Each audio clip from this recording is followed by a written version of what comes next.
Por que o Anel Regente tinha tanto poder? Porque exatamente ele tinha a capacidade de dominar todos os outros, inclusive os 3 Anéis Élficos, sendo que esses 3 não foram maculados por Sauron.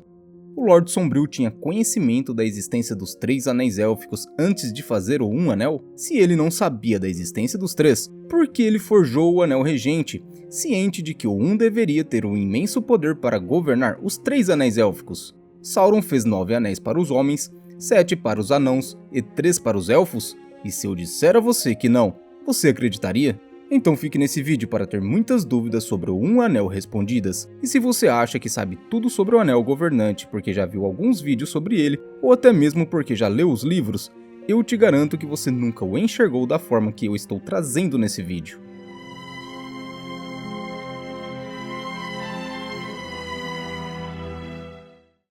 Nesse vídeo estou usando como referência a trilogia de O Senhor dos Anéis e O Silmarillion, inclusive algumas das cartas de Tolkien, e para você que quer adquirir seus livros, estarei deixando na descrição desse vídeo links de todas as obras de Tolkien publicadas no Brasil, então vai lá conferir e adquira o seu exemplar. No livro Hobbit, na trilogia O Senhor dos Anéis, basicamente acompanhamos a trajetória do Um Anel momentos antes de seu fim. A partir do momento em que Bilbo o encontra, poucos anos se passam até que o anel é destruído. Tendo em vista que o artefato já tinha milhares de anos de existência, resolvi fazer esse vídeo para esclarecer muita coisa sobre o Anel Regente, pois provavelmente muitos ainda não o conhecem totalmente, e por isso fique aqui para saber tudo sobre esse anel tão temido por todos na Terra-média.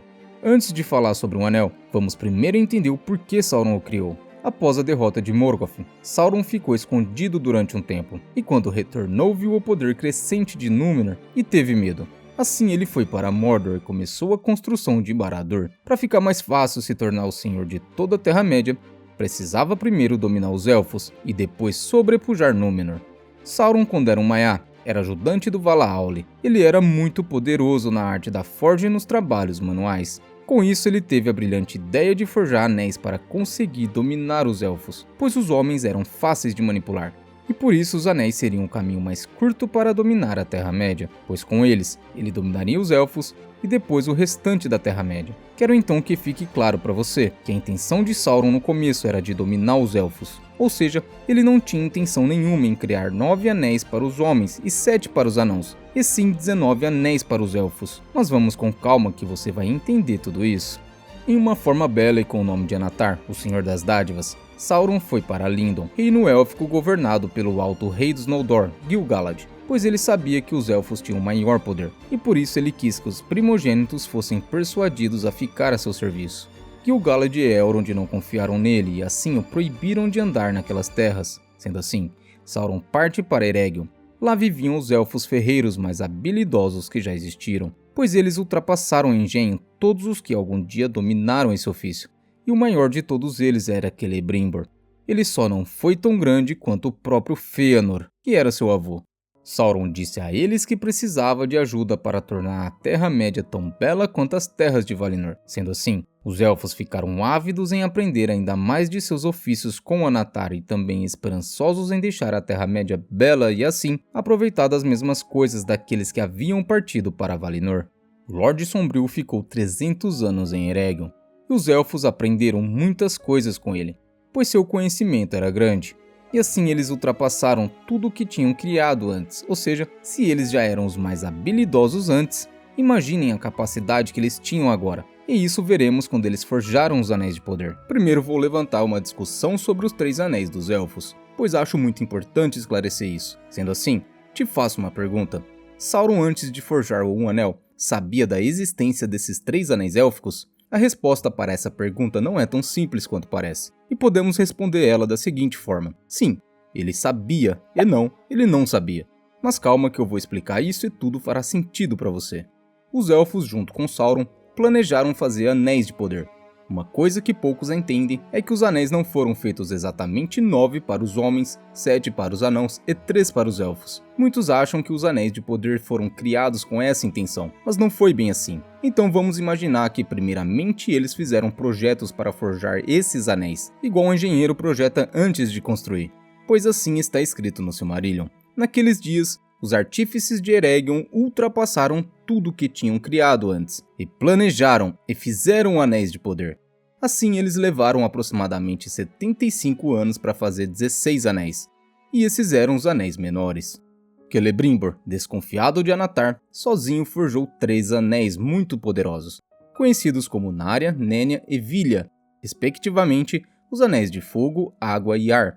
E sobre os poderes desses anéis assim está escrito no livro O Senhor dos Anéis, A Sociedade do Anel. Aqueles que os fizeram não desejavam força, ou dominação, ou acúmulo de riquezas, mas entendimento, ações e curas, para preservar todas as coisas imaculadas. Celebrimbor levou 10 anos para forjar esses anéis. Nesse tempo em que Celebrimbor forjava os 3 anéis, Sauron voltou para Mordor. Para ficar mais claro, os 16 anéis menores foram forjados na Segunda Era com a ajuda de Sauron, de 1500 e terminados aproximadamente no ano de 1575. Os 3 anéis mais poderosos foram forjados apenas por Celebrimbor de 1580 até o ano de 1590. Já o anel foi forjado no ano de 1600, quando Sauron voltou para Mordor e o forjou no fogo da Montanha da Perdição. Lembram quando eu disse que os anéis de poder foram projetados antes de serem forjados? Pois bem, Sauron junto com os Elfos de Eregion fizeram projetos para 19 anéis, sendo 16 menos poderosos e 3 mais poderosos, ou seja, Sauron sabia tudo sobre os 3 anéis maiores. Ele só não sabia que eles tinham sido forjados por Celebrimbor, e isso eu vou te provar. Assim está escrito no Silmarillion. Sauron fez um anel para reger a todos os outros, e o poder deles foi atado a esse anel para que fosse inteiramente sujeito a ele, e durasse apenas enquanto ele também durasse. Com isso entendemos que todos aqueles anéis projetados por Sauron estariam ligados ao poder do Um Anel. E se o Um Anel acabasse, ou seja, fosse destruído, todos os outros também teriam seu poder extintos e se tornariam inúteis. E isso é exatamente o que acontece com os 3 anéis maiores quando o Anel Regente é destruído na Montanha da Perdição, pois assim está escrito no Silmarillion. Então ficou claro que o poder dos 3 anéis também estava terminado. Outra pista que prova que os 3 estavam no projeto de Sauron está também no Silmarillion, e assim está escrito: e muito da força e da vontade de Sauron foram passadas para aquele Um Anel, pois o poder dos anéis élficos era muito grande, e aquilo que fosse governá-los tinha de ser uma coisa de imensa potência, e Sauron o forjou na Montanha de Fogo, na Terra da Sombra. Essa frase nos mostra mais uma vez que Sauron sabia da existência dos 3 anéis élficos, porém, ele não sabia de fato que eles tinham sido forjados, pois está mais do que claro que Celebrimbor os forjou secretamente. Então ele sabia apenas de seus projetos e tinha consciência que eles seriam forjados, senão ele não teria colocado grande parte de sua alma no Um Anel. Percebemos também que ao mesmo tempo em que o Um Anel se tornou uma poderosa arma, tornou-se o ponto fraco do Lorde Sombrio, pois sem o Anel, ele ficava muito fraco. Como vimos, os anéis davam poder aos usuários, inclusive acredito que o Um Anel aumentava o poder de Sauron, mas sua maior qualidade era de conseguir dominar todos os outros anéis. Espero ter respondido todas as dúvidas que alguns tinham e que outros também tinham, mas não sabiam. Portanto, uma outra pergunta deve ser respondida. Por que o Um Anel podia dominar todos os 16 anéis menores e também os 3 anéis maiores, sendo que os 3 últimos não foram maculados por Sauron? Em todos os 16 anéis menores, Sauron tocou, e colocou neles um pouco de seu poder. Eu entendo que ele deixou nesses anéis fragmentos de sua alma, porém nos 3 anéis dos elfos ele não tocou. Quanto a isso, algumas pessoas não entendem o porquê os elfos podiam ser controlados quando estavam usando os anéis, pois Sauron não colocou seu poder neles. Vamos então tentar entender tudo isso. Quando os elfos e Sauron fizeram os planejamentos dos 19 anéis, Sauron colocou nesses projetos uma forma de um outro anel dominar a todos eles. E por isso os 3 anéis dos elfos podiam ser dominados pelo Anel Governante, pois Celebrimbor usou esse projeto para forjar os 3 anéis, ou seja, usou a engenharia de Sauron para fazer os anéis. Mas você deve estar se perguntando, então para que ele colocou nos outros 16 anéis seu poder? Isso também é simples responder, pois quem usasse os outros 16 anéis seriam corrompidos independente se Sauron estava usando um anel, ou seja, se qualquer pessoa colocasse um dos 16 anéis, seriam corrompidos pelo poder de Sauron, que existia no anel. E na verdade, Sauron queria que todos os 19 tivessem sido maculados por ele. E é exatamente por isso que os outros 3 anéis podiam ser livremente usados pelos elfos desde que Sauron não estivesse com o Um Anel em seu dedo, pois eles não foram maculados pelo Lorde Sombrio. Acredito também que o Anel Regente era senciente por causa da alma de Sauron colocada nele, pois ele mostrou ter consciência em vários momentos, e isso veremos no decorrer do vídeo. Quando Sauron colocou um anel, conseguiu perceber todas as coisas que eram feitas por meio dos anéis menores e podia ver e governar os próprios pensamentos daqueles que os usavam, e provavelmente foi nessa hora que Sauron percebeu a existência dos 3 anéis élficos. No momento em que o Lorde Sombrio colocou um anel, os outros 19 anéis estavam sendo usados pelos elfos de Eregion, e assim está escrito no Silmarillion. Assim que Sauron pousou um anel em seu dedo, ficaram cientes dele, e o conheceram, e perceberam que desejava ser o mestre deles e de tudo o que tinham criado. Então, em raiva e medo, tiraram seus anéis. Os elfos foram muito rápidos em entender que seriam dominados pelo poder do Um Anel. Vale ressaltar aqui também que nessa época, com o poder do Um Anel, Sauron fez os alicerces da Torre Escura, e assim ela só poderia ser destruída caso o anel fosse destruído. E assim ele terminou a construção de Barad-dûr. Sauron percebeu que os elfos não foram enganados e por isso se encheu de ira, e veio sobre eles em guerra exigindo que os anéis fossem entregues a ele, pois os anéis foram forjados porque ele ensinou muitas coisas aos elfos, e sem seus conselhos, os anéis jamais existiriam. Contudo, antes que ele chegasse, os 3 anéis élficos foram salvos, pois foram enviados para longe e escondidos. Um foi enviado para Gil-galad, outro para Galadriel e outro para Círdan nos Portos Cinzentos. Eregion foi destruída, Celebrimbor foi morto, e assim Sauron recuperou os 16 anéis, embora seu desejo maior era possuir os 3 anéis élficos, pois eles podiam evitar a decadência do tempo e adiar o cansaço do mundo. Mas não foi possível encontrá-los, pois aqueles que o possuíam os ocultaram e nunca mais os usaram abertamente enquanto Sauron manteve consigo o Anel Regente. Com os 16 anéis em mãos, agora Sauron precisava aumentar sua influência e perverter pessoas poderosas. E para isso ele resolveu entregar os anéis a outros povos. Como os homens eram mais abertos à sua vontade, ele deu 9 desses anéis a eles e 7 aos anãos.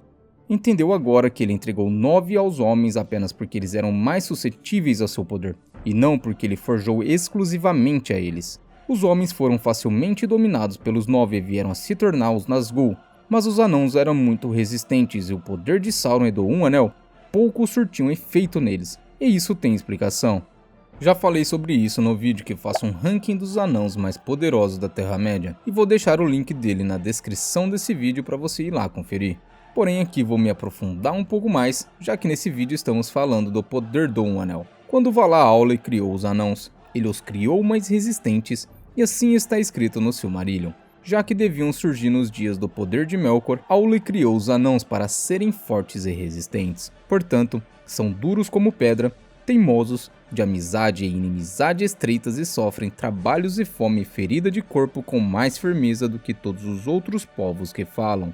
Ou seja, eles têm muito mais resistência física que elfos e homens. Para complementar, encontramos nos apêndices de O Senhor dos Anéis, O Retorno do Rei, a seguinte afirmação sobre os anãos. Embora pudessem ser mortos ou destruídos, não podiam ser reduzidos a sombras escravizadas por outra vontade, e pelo mesmo motivo suas vidas não eram afetadas por nenhum anel, não sendo prolongadas ou encurtadas por causa dele. Isso fazia com que Sauron odiasse ainda mais os seus possuidores. Agora ficou mais do que óbvio que, além de serem mais resistentes fisicamente que elfos e homens, tinham maior resistência espiritual. Está escrito que o único poder que o anel que eles usavam exercia sobre eles era o de inflamar em seus corações maior desejo por ouro e objetos preciosos, de modo que se enchiam de ira e desejo de vingança contra todos os que o privavam dessas coisas. Eu particularmente acho legal demais essa resistência dos anãos. Com tudo isso, ficou claro também que os elfos podem facilmente ser dominados pelos anéis, e também pelo Um Anel.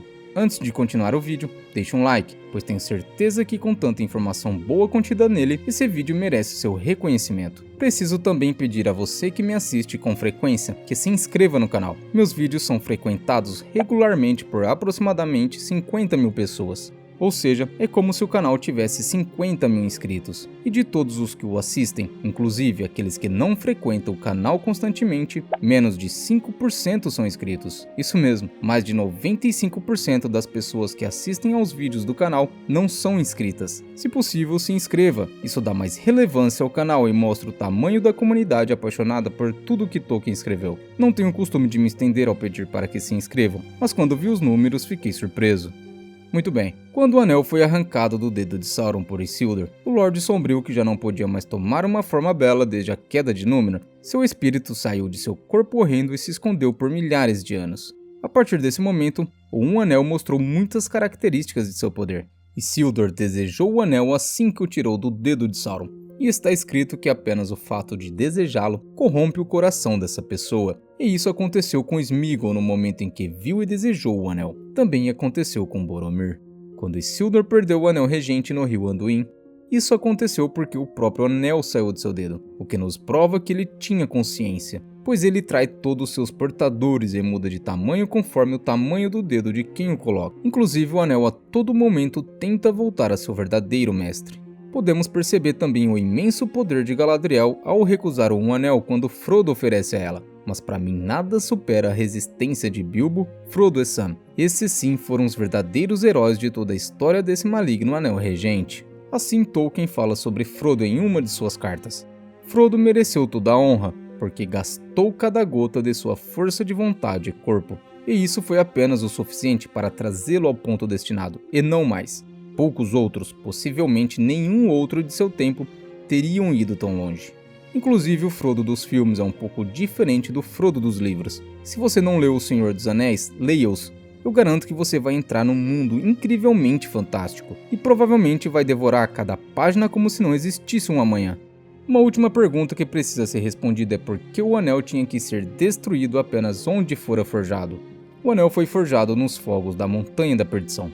Nos filmes é falado apenas que deveria ser destruído lá, pois ele tinha sido forjado lá. Isso está correto, porém tem algo a mais. Os fogos daquela montanha manavam do coração da terra, e nele Sauron deu forma ao anel, ou seja, ele podia ser derretido, moldado e também destruído naquele poderoso fogo. No livro A Sociedade do Anel, Gandalf deixa claro que não existia fogo que pudesse derreter o anel.